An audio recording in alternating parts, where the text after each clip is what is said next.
Hey there, John Morris here, johnmorrisonline.com. Welcome back to another episode of the John Morris Show. So before I get into this one, I'd like to hear from you. Have you had to deal with lowball clients before? Either clients who they have a particular scope of a project and you look at what their proposed fee or rate is and it's just way out of whack, or you're looking at a particular project and you see that a lot of other freelancers, or you kind of get a sense that maybe a lot of the other freelancers bidding on that job are trying to lowball that job. So have you experienced that sort of thing before? And what'd you do to deal with it? How'd you overcome it? Did you just walk away? Let me know in the comments below. I'd love to hear what you've done to deal with that. Also, if you'd like to, I did a video on this long time ago. It's episode like 81 of the show. So it's quite a while ago, but we're going to be talking about a comment I got from someone on YouTube, and they're referencing that video. So if you want to see the video that they're referencing, it's called Stop Freelance Clients from Lowballing You on Upwork. If you're on YouTube, there'll be a little button right up here. You can just click that button. That'll take you straight to the video. If not, you can head on over to johnmorrisshow.com/JMS081. So again, the old podcast sort of format. So johnmorrisshow.com/JMS081 for that video. But this came up because I got a couple interesting comments that are kind of sort of, I think, opposite approach to this idea. So this one was from Stefano, and we actually kind of went back and forth a little bit on this. And I think it was a reasonable enough discussion, even though we sort of seemed to disagree pretty vehemently on the topic. But one of the things he said in the back and forth was, he said, Upwork, except some exceptions, is a competition for the lower hourly rate. And it's in his nature, which I think he's probably referring to clients. It's in their nature. It's obvious that a manager, again, I think referencing client, tends to choose the lowest price. So this idea of Upwork as a sort of a race to the bottom, a lot of lowballing clients, again, that whole sort of thing, which you've probably heard before. I get stuff like this all the time. And so want to talk about just how to deal with that, what you can do. And then not long after that, I got this comment, which sort of reminded me of the video I had done before and kind of what brought up me wanting to talk about all this again. But it said, this one's from Zero on YouTube, says, on a side note, I recently tried to instill this fear into the client that you talked about before regarding answering some of these questions. The client did respond interestingly. They were asking to see some samples, although I'd already provided them in my cover letter, and again in a question that specifically asked for the samples. The last communication was me inviting them to a quick 15-minute Skype call, so we'll see what happens. So he references this idea of fear, and this is what I talk about in that episode number 81 that I referenced before, and maybe probably a few other places. But I want to go through what that is and explain to you how to use this idea of fear, which I think a lot of people, may have a natural aversion to, and this may not be something for you if you don't like that particular approach, but it can be pretty effective. And if done right and in the proper situation, it's not really a rational fear. It's not something you're making up. It's a real fear that clients should be paying attention to. So I want to go through that. And my experience of it, I had several clients where this sort of thing would happen. But one in particular that I remember was a project where they wanted help with, I worked with mainly with a particular WordPress plugin called Wishlist Member. And that plugin had an API that you could interact with both within WordPress, but also externally. So you could interact with it from, say, another site, or in this case, they were wanting to integrate an iOS app, and you could do that with this. There was just some tricks to getting it to work in that particular context. So they had this project where they wanted help integrating this API with an iOS app. And at the time I was charging, I think, around $75 an hour. That was my standard rate. And their project, what they'd put on it was about $50 an hour. And this was back at the time when you could still see without having to upgrade your membership, you could still see what other freelancers were bidding. And I had looked at a lot of the bids, and a lot of them seemed fairly low. And they were definitely lower than my rate, and they were about at what the client was asking or lower. So there were some people that were in there trying to go in and sort of lowball this project. And I responded to them, and I basically just told them, I told them what I felt like was the truth, which was the part of the API that they were working with, I had either wrote a lot of it or myself, or I had helped in the writing of it. The API for this particular plugin, I had spent a lot of time working with. I wrote a bunch of sort of helper functions and basically a wrapper for it and so forth. And so I knew it very, very well. And so I told them, you know, I basically wrote this API that you're working with, and knowing it as well as I do and what you're trying to do, I really doubt any of these other developers know the API well enough to actually get done what you want to get done. And especially the people who are saying they're going to do it for $10 an hour or whatever it is, those people are going to get upset or get disillusioned or get frustrated pretty quick and probably flake on you. And again, that's just me knowing this API as well as I did. And so I basically just laid this out for them. And eventually they ended up hiring me, and they ended up hiring me at my rate, and we got the project done for them, and everything was happy for both me and them. But if I had just looked at this project and I just looked at their hourly rate and saw that it was about $25 an hour lower than what my standard rate was and moved on, not only would I have suffered because I ended up doing further work for these guys, but also they would have suffered because they would have probably had a bad experience with anybody else that they went with. And so that's one of the main points that I want to make with this as we get into this is, in a lot of cases, if you're a freelancer looking at a project and you know that either the client is lowballing the project or other freelancers are or probably are, then you're not only doing yourself a disservice, but you're doing the client a disservice by not scaring the hell out of them about what could happen. Because the reality is that situation is true. So again, I don't think you should feel sort of ashamed about this or shy away from it.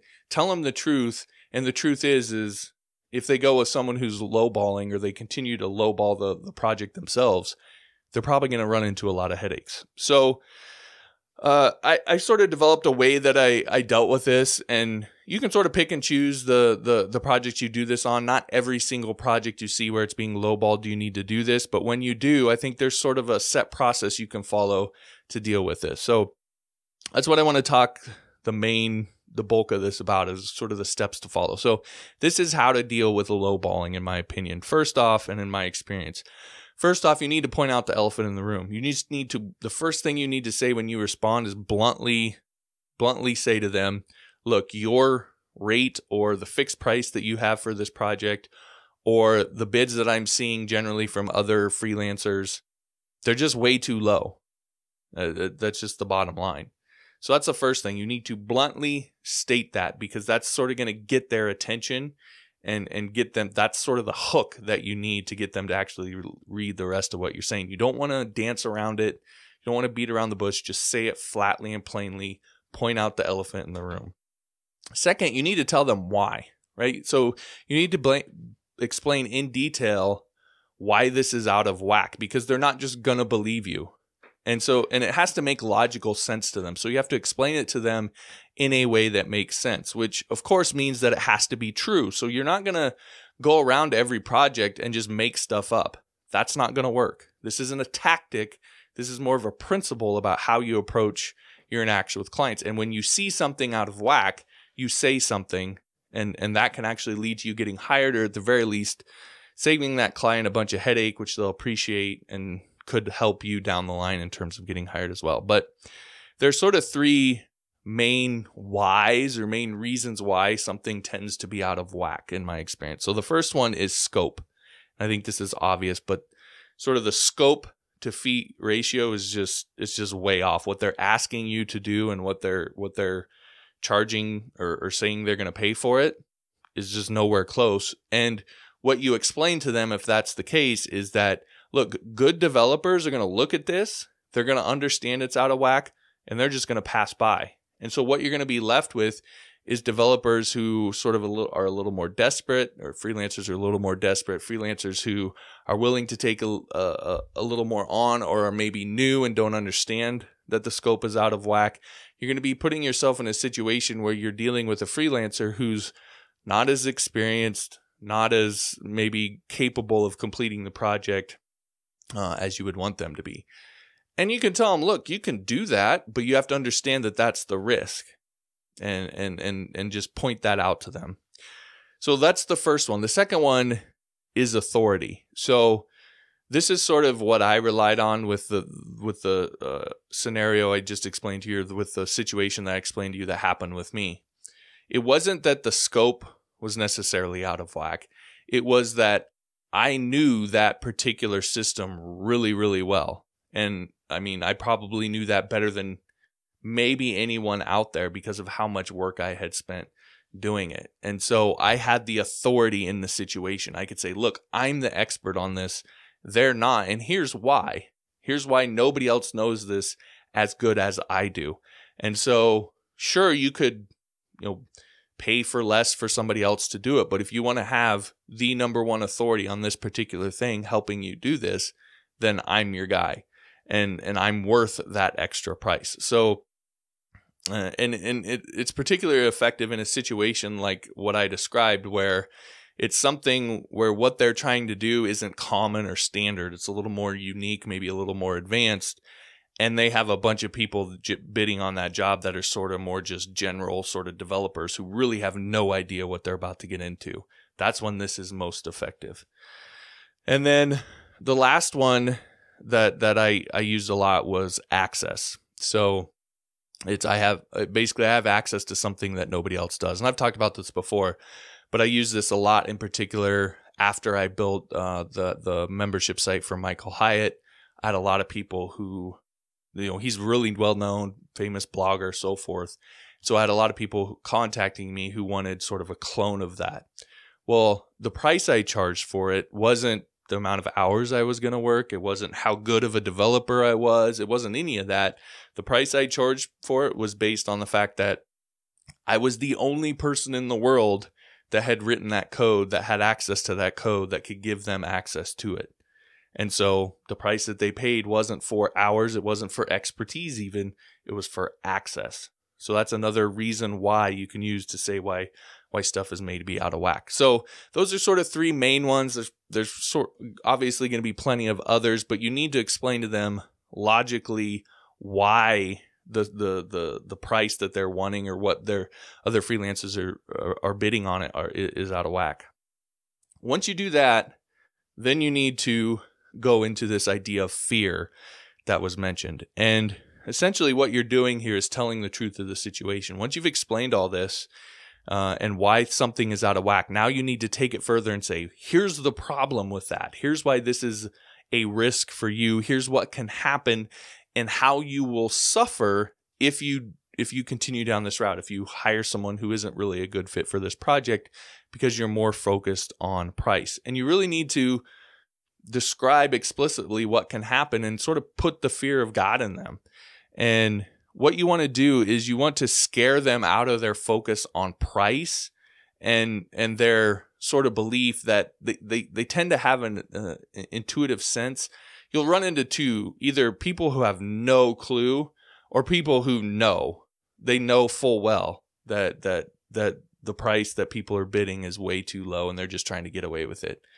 So for the people who don't know, you just informing them and explaining why will usually do the trick. But for the people who know and are trying to get away with it, you really got to put the fear of God in them. And so we need to get them off that focus of price and get them on more focused on what's actually going to help them to get their project done the most efficient way. And again, you're doing this for their own good. You're scaring them for their own good because it's true. Again, this all has to be true.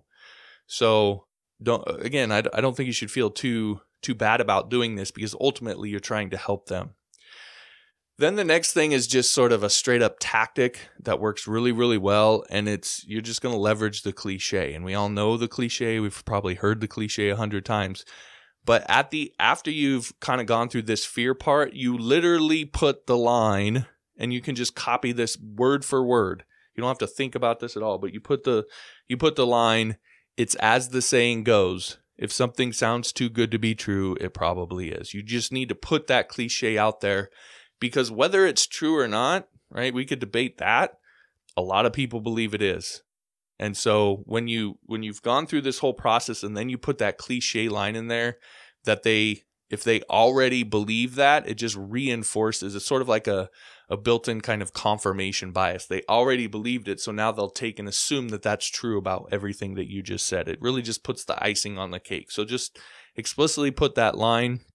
And then the last thing you want to do is you want to move into then explaining why your proposal is the way it is. So you just say something like, so my proposal is set to what I think is appropriate for the project.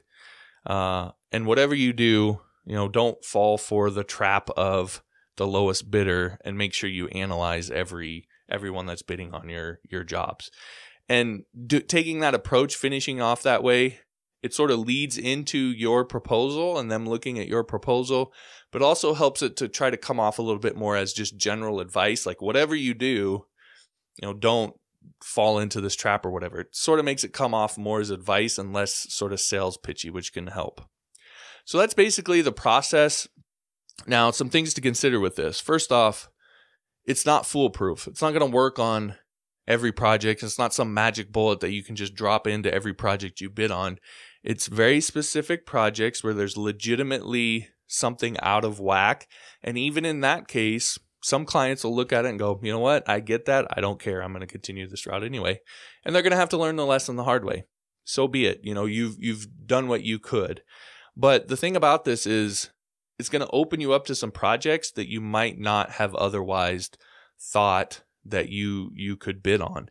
And, it's not necessarily going to bring you 100 new projects every month, but it could tip the scales of a few projects, a month or a year or whatever, depending on how many you're bidding on. But it could tip the scales of a few of those projects your way. And every little bit helps to increase your job history, helps to increase your portfolio, your experience, all that stuff, which starts to stack up. And those little bits tipped your way can lead to sort of massive results down the line. So, and the other thing is, one of these clients that you tip your way, you never know, that could become your next lifetime client, someone who just loves you and continues to hire you over and over and over again. So opening yourselves up to these projects that you might not otherwise be open to can be a big benefit.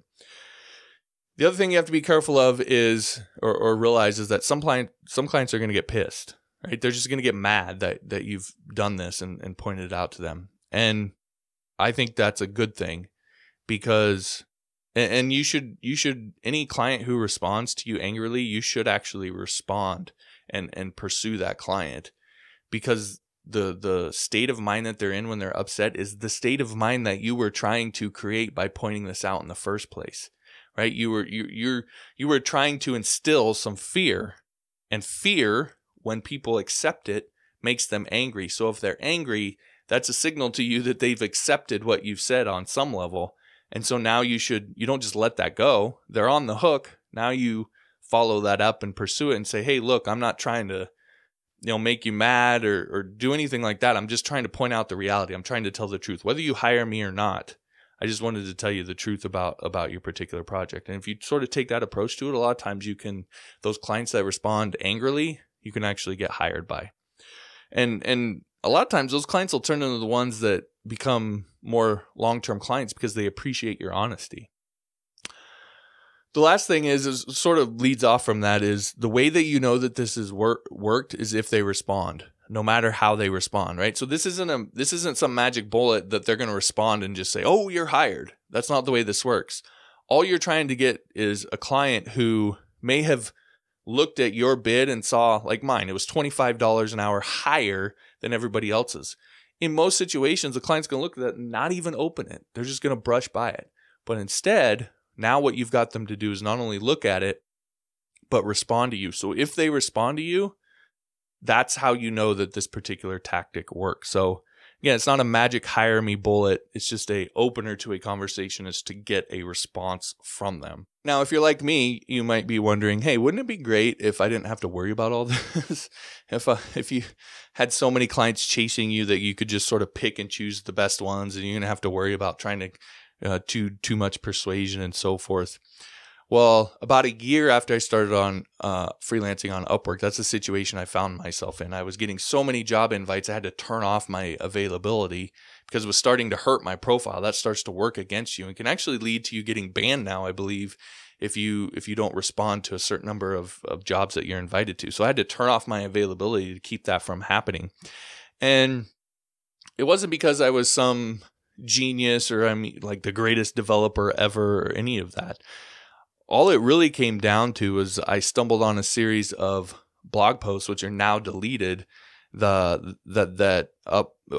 at the time it was still Elance Odesk, but it was essentially the same company that is Upwork now. But there's a series of blog posts where they laid out almost exactly how their client to freelancer matching system worked. And once I looked at that and once I understood it, it just became obvious to me what I needed to do to my profile and my whole approach to Upwork, what I needed to change and what I had been doing wrong. And so I went and I made those changes to my profile, and was almost immediately I ended up getting hired for my first project on Upwork after months of really not getting anything, bidding on jobs and people not responding and so forth. So it was sort of almost, for me, it was just like this immediate change. And I've had others who have explained this too, and I posted comments before in videos and so forth about this, who've had that same thing. They go months of not getting any sort of bites or work or anything, and then they make these changes, and all of a sudden it's just like this instant change. They suddenly get hired for their first project and starting getting job invites and so forth. And so in my Upwork 101 course, I show you what I discovered that day in those deleted blog posts and how to build your profile in a way that takes advantage of this matching system. And that's going to help you to rank higher in searches, to pop up more often in that suggested freelancers list, and really to build a profile that stands out to clients, that not only shows up higher, but gets noticed and stands out and makes them want to click on it. Plus, I've also added a new section where I teach you all the little tricks and tactics and techniques that I learned over the years to write proposals that are believable, which is the most important thing that you can do. And as a result of that, they're a lot more persuasive, so that all these new invites that you're getting or all these responses from jobs that you're bidding on and so forth that you're getting, you now actually can take that to the next step and get hired for those jobs. So right now I'm running a launch week special for this new section that I'm releasing where you can get the entire course for just $10, but this ends in just a few days. It ends on March 28th at 11:59 p.m. Pacific Standard Time. So time is running out if you want to get in on this. Anyway, all the info on that and how to enroll you can find at Upwork101.com. If you're on YouTube, I'll put it in a little button thing up here again too. But for the audio version, it is Upwork101.com. All right, that'll do it for this episode. If you liked the episode, be sure to hit the like button. Subscribe if you haven't. Be sure to hit the bell and subscribe to all notifications so that you make sure and actually get notified when I post new videos. Also, all the past episodes and links to subscribe on the audio versions of the podcast, Android, iTunes, TuneIn, all that, you can find at johnmorrisshow.com. Finally, if you'll rate and review the podcast over on iTunes, I'll give you Module 1 of my PHP 101 course for free. All the details on that and how to get that free module you can find at johnmorrisshow.com. Just click on the Start Here link at the top. All right, thanks for listening. We'll talk to you next time.